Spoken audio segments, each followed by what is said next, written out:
Hello friends, Susan Swanke here from St. Christopher Parish Staff. This is our fourth in a series of videos called Disciple Maker Habits. And these videos are intended for you to think about little things as you're discerning your personal apostolate, the ways that God is inviting you to share the gospel, as He has invited us and really commanded us to go and make disciples. We are God's messengers in this world. And so we want to offer you some skills, some ideas, some thoughts about how you might do that well. So today I would like to read a quote for you from the Congregation of the Doctrine of Faith, which is an office in the Vatican in Rome that is responsible for ensuring and helping the church to pass on the truth about the gospel to every generation in a way that is compelling and accurate and beautiful. And so this quote particularly pertains to evangelization and the fact that when we evangelize and we share the gospel, the message of the gospel, we're sharing it not with an object, but with a subject, a person who has hopes and dreams and desires and sufferings and challenges and experiences that we need to take into consideration. So here's what the congregation has to say about some aspects of evangelization. Quote, "Evangelization also involves a sincere dialogue that seeks to understand the reasons and feelings of others. Indeed, the heart of another person can only be approached in freedom, in love, and in dialogue, in such a manner that the word which is spoken is not simply offered, but also truly witnessed by the hearts of those to whom it is addressed. This requires taking into account the hopes, sufferings, and concrete situations of those with whom one is in dialogue. Precisely in this way, people of goodwill open their hearts more freely and share their spiritual and religious experiences in all sincerity. This experience of sharing, a characteristic of true friendship, is a valuable occasion for witnessing and for Christian proclamation."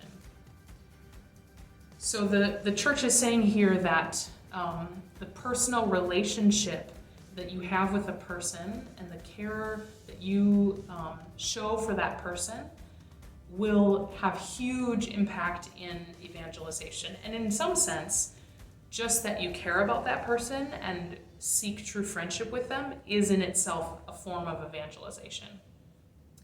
Or at least it's a pre-evangelization, a way to prepare someone to receive the word that you would like to share with them. And as the document says here, the person is not just hearing the word, but they're seeing it witnessed by you and your actions and the way that you talk with them. So I want to offer one practical way. I think the best way that we can live this encouragement from the church about evangelization is by asking good questions. We all have, our hearts carry lots of stories and memories and thoughts, and the way that those things are unfolded often is through the questions of those around us.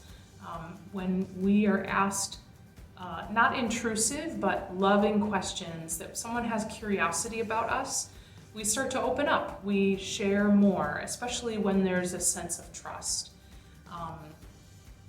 So I just want to encourage you in the conversations that you have in your daily life, maybe to think about if there's a person who you have friendship with, you have some trust with, but you never really talk about meaningful things or deeper things. Or maybe you just desire to go to a deeper level on the spiritual level, or just about the meaning of life and what they're seeking for in life.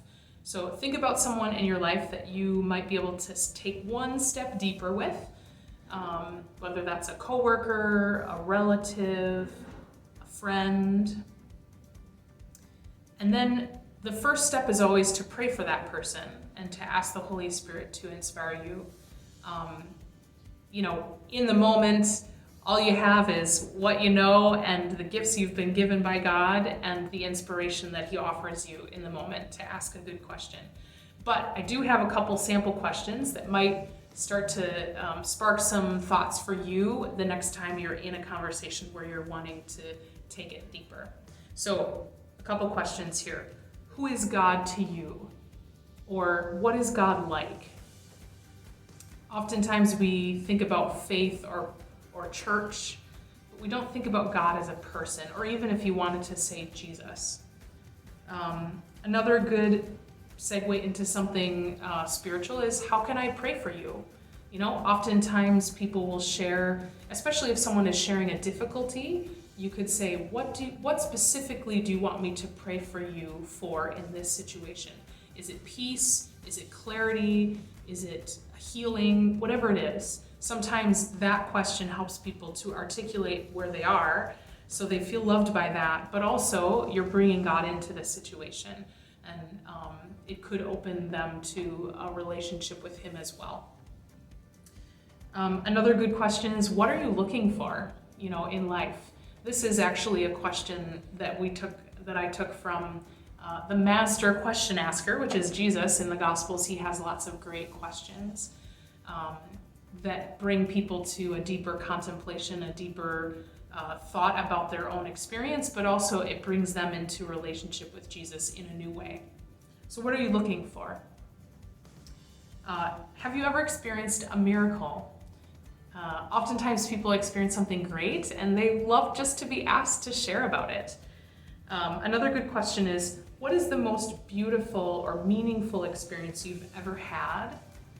And then a follow-up question on that one is, who do you think was the author of that experience? So it's a way to honor the person and what their experience is, but then to bring it deeper. And last but not least, what do you want to be known for when you are gone?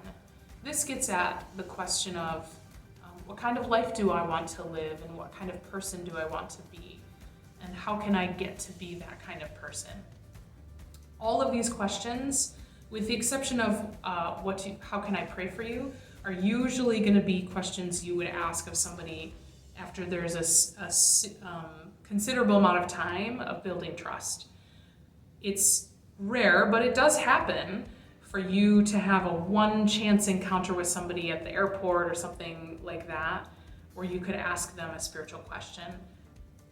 Certainly ask the Lord when you're in that situation, what can I ask this person?